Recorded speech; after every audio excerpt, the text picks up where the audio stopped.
There is a slate of primaries happening in Alaska, Florida, and Wyoming. Republicans are banking on winning the Alaska Senate primary to help hold on to that majority, but we'll have to fight off a strong Democratic challenger. But the most watched races are all happening in Florida, where polls opened just moments ago.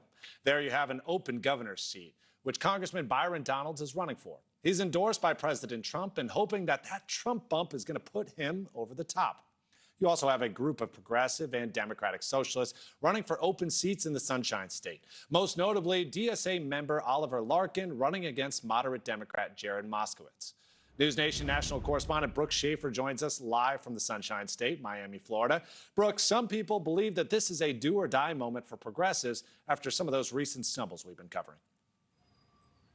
Hey, Alex, good morning to you. Yes, of course, Election Day, always a test for both parties. But for Democrats here in Florida especially, today is a test of enthusiasm.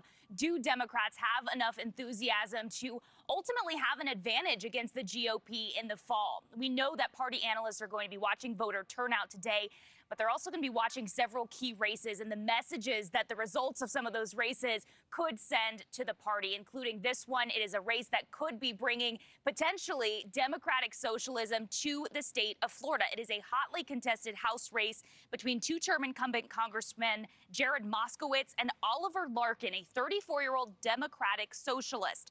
Larkin, he's mounted an aggressive campaign on progressive policies like Medicare for all and defunding ICE, characterizing his opponent as someone too cozy with the political establishment. So a lot of eyes on this race to see if that anti-establishment wave that scored progressive victories in New York and Colorado can ultimately break through here in Florida. We talked to Larkin. He told us he thinks Florida, a traditionally red state, is ready for progressive ideas.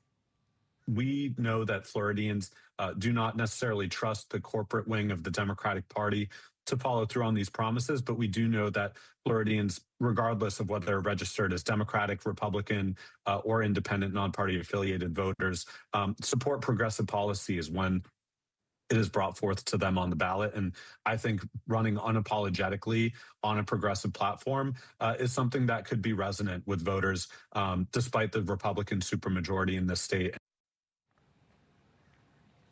Now, we should mention Moskowitz, of course, the opponent also in this race, has a heavy financial advantage. He's also pushed back on some of those messages, really highlighting his experience already in Congress. Alex? And Brooke, another test for the Democrats and a race to watch is that primary for Florida governor. It has more than a dozen candidates. Yeah, this one really could set the direction for both Democrats and Republicans, Alex. It is a crowded field in this open primary for Florida governor. On the Republican side, you've got U.S. Representative Byron Donalds leading the field. He's got an endorsement from President Donald Trump, but he's facing off against former House Speaker Paul Renner, Lieutenant Governor Jay Collins, and investor James Fishback. On the Democratic side, former U.S. Representative and former Republican David Jolly stands out as a primary frontrunner among a list of hopefuls, including former high school math teacher Dana Marie Foster. She is backed by Florida's Democratic Progressive Caucus, so that race also another test for progressives in the Sunshine State. Alex? Thank you for watching. Subscribe below and download our NewsNation app right now on your phone, and you will get fact-based, unbiased news for all Americans.